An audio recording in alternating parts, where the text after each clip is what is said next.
Number 10. VANISHER. An old school villain who also almost single-handedly defeated the X-Men back in the day. Almost. So close. Well, actually he kind of did defeat the X-Men team, but fortunately Professor X butt in to save the day. And he was only able to defeat VANISHER by wiping his mind and making him forget who he was and what he was capable of, which I think goes to show just how powerful of a villain he is. He was the first teleporter the team really encountered, proving just how crazy powerful teleporters are. VANISHER is also considered to be a super fast teleporter, and his power limits thus far have been pretty much undefined, even when he did resurface years later. I would consider him to be at a higher level though, just based on what I've seen thus far. He also was able to teleport himself safely just instinctually, even when teleporting to a place he's never seen or been to before, avoiding teleporting partially or fully into any solid objects, which of course could kill him, and which is like a great danger if you're a teleporter. You just teleport somewhere and now part of you's in a car and you're like, well, I guess I'm dead now. That's it. Number 9. Living Diamond. Okay, so someone I also think we need to talk about who needs some kind of redemption in the comics is Jack Winters, aka Jack O'Diamonds, or Living Diamond. He was one of the first X-Men villains whom Professor X saved Scott Summers from, thereby recruiting him to his X-Men team. Living Diamond's mutant power was believed to be radiation resistance, but he was also shown to be able to teleport short distances, had telepathy, and had a diamond form. Does that sound familiar at all? Telepathy with a diamond form.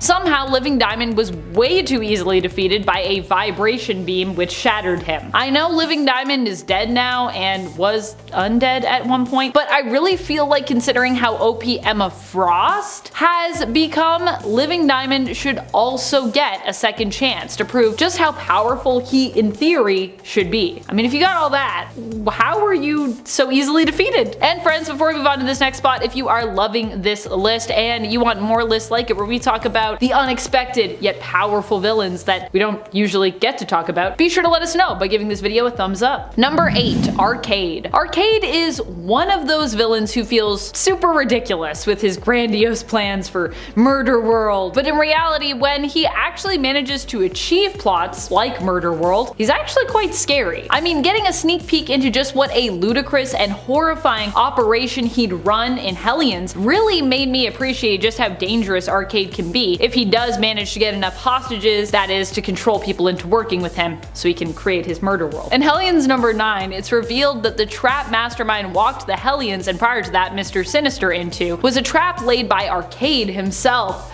Gasp, what a reveal. Arcade's plan was to use Sinister's Hellions as leverage to encourage Sinister to work for him. Sinister didn't really seem to actually care about the Hellions, and he basically just agreed outright, although Arcade still chose to forcefully remove some of his teeth for fun before putting him to work. He wanted Sinister to make clones for him for Murder World, and had his plan worked, it would have been a real horror show. However, Sinister made a counteroffer to Mastermind, and instead the two double-crossed Arcade. Still, that whole like 3-issue arc made me believe in the power of Arcade. Like, if he has the right allies, he could be really crazy. I'm here for like some sort of plot where Arcade tries to just turn the world into Murder World or something.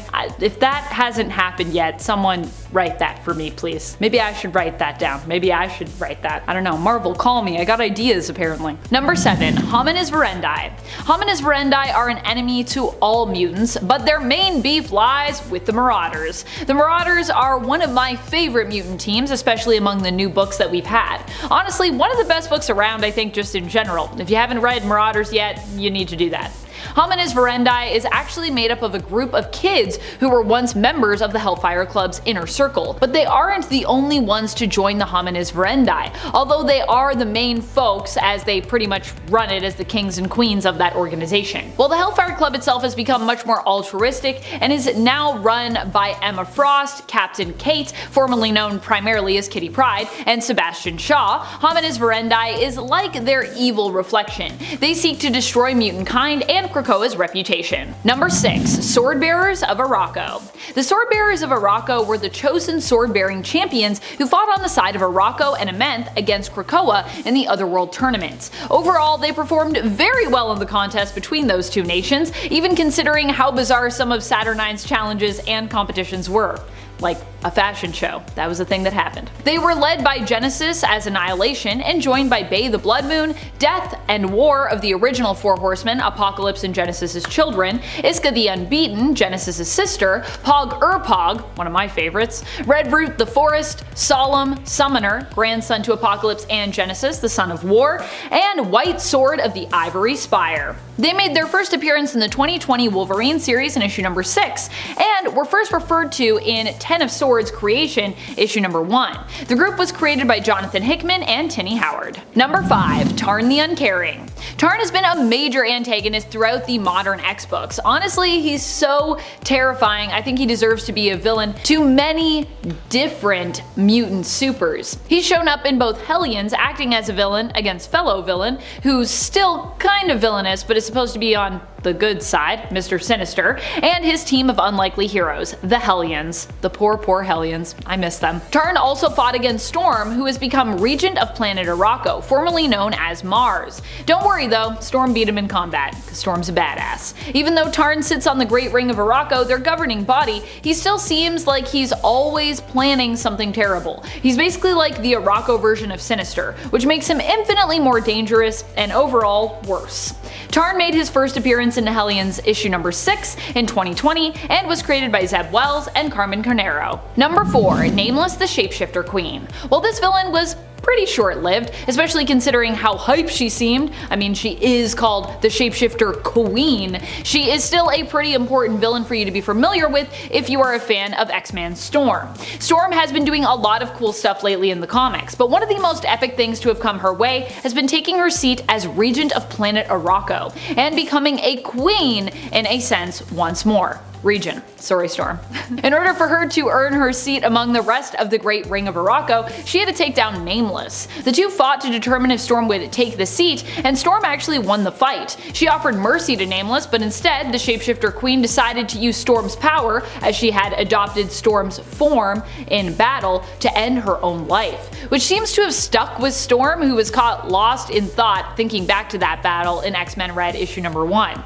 Nameless made her first appearance in the 2021 Sword series in issue number 8. She was created by Al Ewing and Goyo Villanova. Number 3. Mystique. Mystique is someone who isn't particularly or at least outwardly powerful when it comes to what she's capable of or her power set, and for this reason many people have taken to underestimating her abilities. Here's why we'd advise against that. Inferno issue number 4. In the newest Inferno series, it's revealed that while Mystique tried to play by Krakoa's rules, when she learned she wasn't going to get what she wanted from Magneto and Professor X, no matter what she did in the name of the Mutant Nation, she decided to take matters into her own hands, as Mystique so often does. Disguising herself as many different people, she was able to easily ensure that Destiny was resurrected, against the wishes of the heads of the Quiet Council. She also put into motion plans to make sure that Destiny would garner a spot on the Quiet Council, and then she almost was successful in enacting revenge on Moira X for keeping her love, Destiny, from her. Mystique here proves that not only is her power set OP,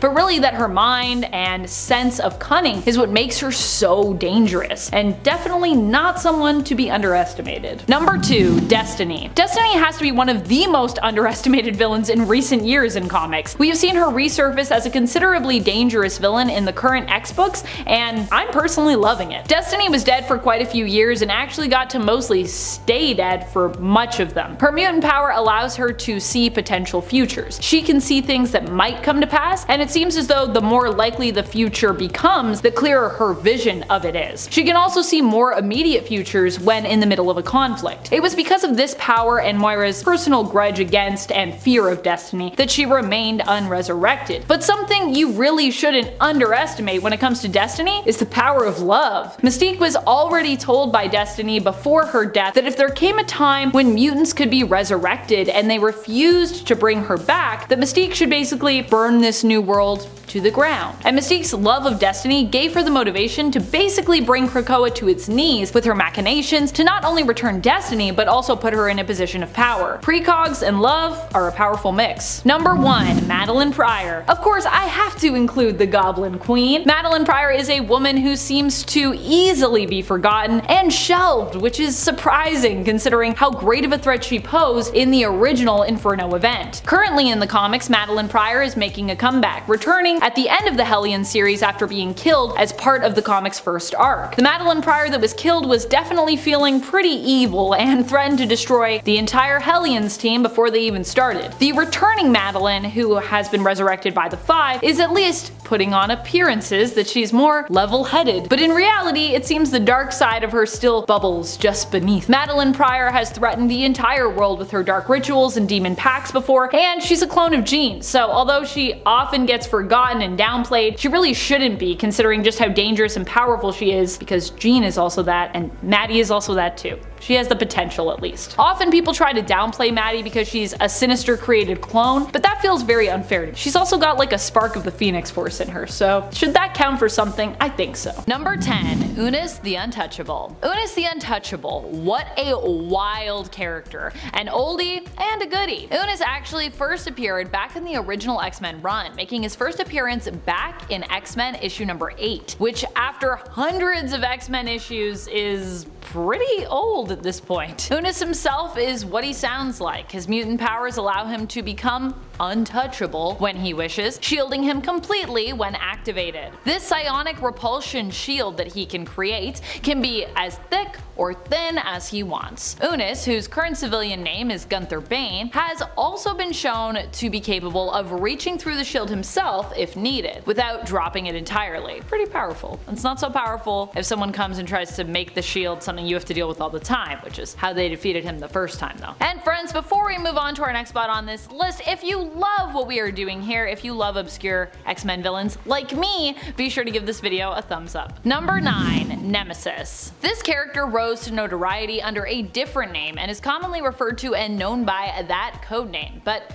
we can't say it here on YouTube, so instead we're gonna go with this other name, Nemesis, which is also a very AOA name, so yeah. Nemesis is known in the Age of Apocalypse reality for being the son of Apocalypse. At least, the alleged son of Apocalypse. I think we pretty much know at this point. We also don't know who his mother is though, so that's still a mystery. But it probably wasn't the woman we now know as Apocalypse's wife in the main continuity, thanks to modern X-Men books, Genesis. She's also kind of a confusing name for her to have in regards to Apocalypse's and X-Men history, but anyways. Nemesis, being an ally and horseman of Apocalypse, ends up being a major antagonist and problem for the X-Men in this universe, who are led by Magneto, as Professor X is dead in AOA, which is kinda, you know, what helped bring about this whole dread alternate reality of Earth 295, aka Age of Apocalypse. Number 8. Dark Riders. Oh boy, the Dark Riders. What a weird group. No wonder we haven't seen them that much. The Dark Riders are believed to be Inhumans who for some reason allied themselves with Apocalypse, seemingly believing in his vision of a mutant-dominated world and his ideology of survival of the fittest. I don't know how Apocalypse convinced them that this was a good idea, but they do seem to be pretty into it, I'd say, so I gotta assume that he was just like really persuasive and didn't just straight up threaten them. But still, it's a whole weird thing. The Dark Riders, they're weird. The original roster included team members Foxbat, Gauntlet, Tusk, Hard Drive, Synapse, and Barrage. I mean, I feel like that also just says it all. Listen to those names. The Dark Riders. Number 7. The Blob. The Blob is a villain that we don't often get to talk about on these supervillain lists. He tends to fall by the wayside, but truly he's pretty unstoppable. And when he puts his mind to something, or when he puts his body to something, he's a terribly tough villain to defeat, or even move. The Blob was one of the first villains to appear in the original X-Men series, and when he did, he gave the team of youngsters a really tough time. He also attacked them with a circus. The Blob actually didn't start out as a villain, but became one due to the influence of Professor X and the X-Men themselves. Also just thinking back and like the amount of times that the X-Men have fought circuses or been trapped in circuses, or that happens a lot. That's like a recurring theme. Initially, the X-Men attempted to recruit the Blob, but after the Blob refused to accept their offer, he managed to escape before Xavier could wipe his mind of their identities. This caused problems later on down the road, but really it was how the X-Men treated him after he refused to join, and kind of his own self-esteem, and then later his overcompensating sense of superiority that turned him into a villain. I wonder if the Blob actually could have been an ally if this whole scenario had just gone a little bit differently. The Blob is super strong, durable, and virtually immovable thanks to his ability to manipulate gravitational mass. which is pretty powerful. He also later gained a secondary mutation which gave him a liquid form, but he hasn't really exhibited a ton of control with his secondary power set. But he also has liquid form. That's on the resume of powers now. Number 6. Red Death. Also known as Cassandra, Red Death currently has a very Scarlet Witch looking vibe going on, and I gotta say, I'm feeling it. And just like Scarlet Witch, she is not someone who you should underestimate. Cassandra is part of the Externals, and while she isn't one of the most memorable of that mutant villain team, she's still someone who is super powerful. Technically, just being an External comes with a pretty big dose of power. The Externals, not to be confused with Marvel's Eternals, a different team entirely, are a group of immortal mutants basically. They have had various roles throughout history. One more prominent one that folks might remember Cassandra from is her role as benefactress, when we learned of her history with Gambit and the Thieves and Assassins Guilds of New Orleans during Gambit's miniseries. In fact, that was actually where Cassandra first was introduced in the comics, making her initial appearance in Gambit issue number 1 from the 1993 miniseries. Although the way they approach that introduction, you wouldn't necessarily maybe know that that was her first appearance, because she kind of shows up like, you know me, I'm Cassandra. And I'm like, do we know you? Who are you? But it's alright, she's pretty powerful. Number 5. Moira X. Moira was at one point powerful enough to have almost successfully wiped out all mutants. If it weren't for Mystique and Destiny, she would have succeeded. Even though she claimed during that past life that she only intended to create a cure to offer it to those who wanted it, Destiny knew that any mutant cure would essentially become weaponized and then forced on mutants, regardless of their own wants and desires. For those who haven't been reading along recently with the events of the current X-Men line of comics, it was revealed that Moira herself was actually a mutant whose powers were basically reincarnation in her own form. Basically, she dies and then she comes back to life as like a baby and lives her life again. But when Moira dies, she ends up being reborn as herself, but with all the memories of that past life. As such, Moira wasn't just a dangerous potential villain for the X-Men, but kind of the whole of 616, which also seems to be tied to Moira's current life, which I believe is her 10th life. Pretty crazy stuff. Moira is no longer a mutant after being cured in the 2021 Inferno series when Mystique shot her with a gun of Forge's design, which basically turns mutants into humans. But she still is a dangerous woman with a lot of information. And it was heavily implied that the creation of Krakoa was kind of all about eventually ridding the world of mutants over time, with Krakoa being like their last hurrah in terms of Moira's plan. Time will tell if Moira becomes more villainous, but I wouldn't be surprised if she did, just based on where she was heading in this story. And when or if that does happen, you better watch out.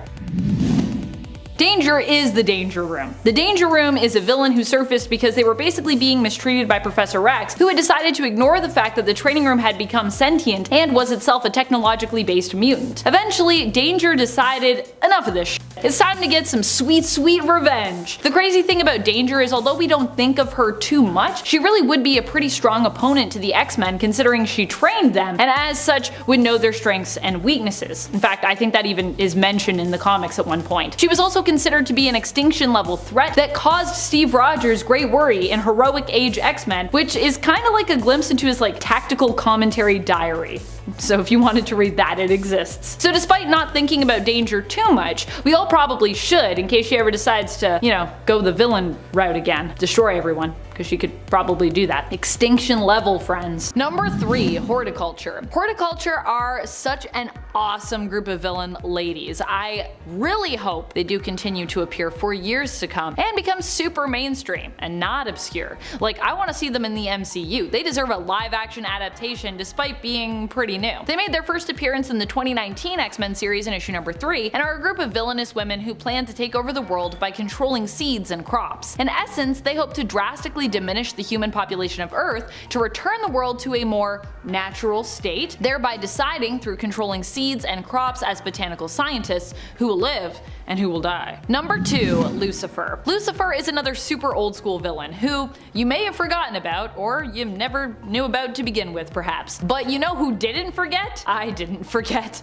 I did not forget back when Professor X weirdly implied that Lucifer, as in maybe the devil at the time that he was bringing it up, was the one behind him losing the ability to walk. That happened at one point, and I was like, what is happening here? Now, Lucifer is not actually Satan though. He's not not that Lucifer. He's actually an alien from outer space. I don't think it makes it better. Lucifer is a Quist from the planet Quistelium. He originally came to Earth to conquer it, but was foiled by Xavier, so he basically dropped a big rock on him. I'm not joking, that's pretty much what happened. Although initially implied to maybe be the devil, we later learn he is just a super advanced and intelligent alien dude. Though not too intelligent, because you know, the X-Men do defeat him. Number 1. Cordyceps Jones. Cordyceps Jones is one of the newest villains to pester the X-Men. He actively fought against the most recently retired roster in the current run, before Forge, Firestar, Iceman, Magic, and Havoc joined the team. Cordyceps Jones, however, only recently went up against the X-Men, having targeted Earth by putting a bounty on it after encouraging people to gamble on its destruction at one of his massive cosmic casinos,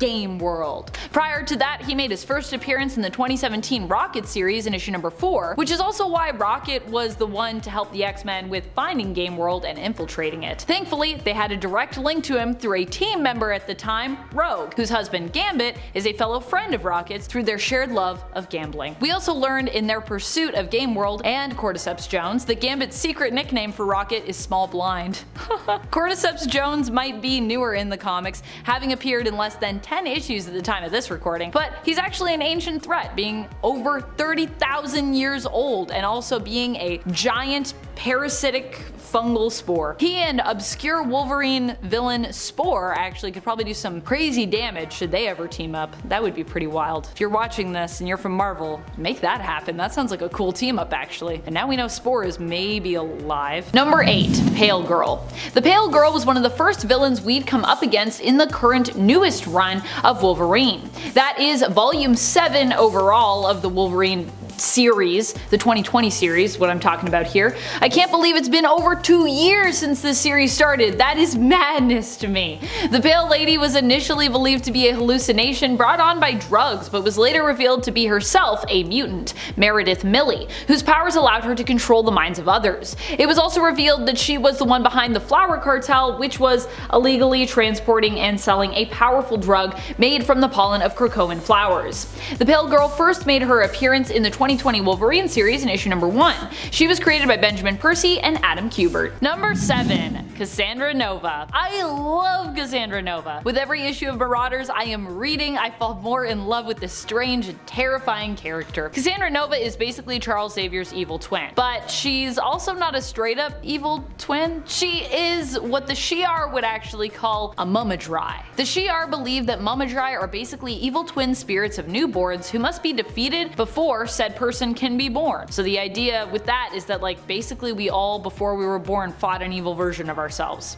They serve to represent the exact opposite of everything that we are. So in the case of Xavier, who is often presented as being a pretty good guy, though you know, not always, Cassandra is pretty evil in comparison. While Xavier did successfully defeat her before he came into the world with his telepathic mutant powers manifesting while he was in the womb, because of his own psionic potential, Cassandra herself was powerful enough to survive this and eventually would return years later to fight against Xavier and his beloved mutants. Although in being Charles's twin, she herself is also basically a mutant, so yeah. She's a mutant, but she's also Mumadrai. Number 6. Nimrod. If we're talking about the new Nimrod, he is well known thanks to the current era, but even he is still somewhat obscure as an X-Men villain, considering that, you know, he hasn't been around for too long and only appears in a few issues at this point. However, even going back and talking about the more famous Nimrod from the Days of Future Past reality, for those who are not familiar, this could actually still be a version of the character who is considered obscure. The main Days of Future Past reality is often considered to be Earth 811, which is where Nimrod hails from. Here, and even in the current main timeline of Earth 616, Nimrod is considered to be a super sentinel, a super advanced mutant killing and detecting machine. So if you thought the Sentinels were bad, woo, wait till you meet Nimrod. He's crazy, even though his name is kinda dumb. That's why I love him though. Number 5. Harold Leland. Despite having recently returned, Harold is usually someone often left out when it comes to his involvement with the previous villainous group known as the Hellfire Hellfire Club. Or well, you know, he's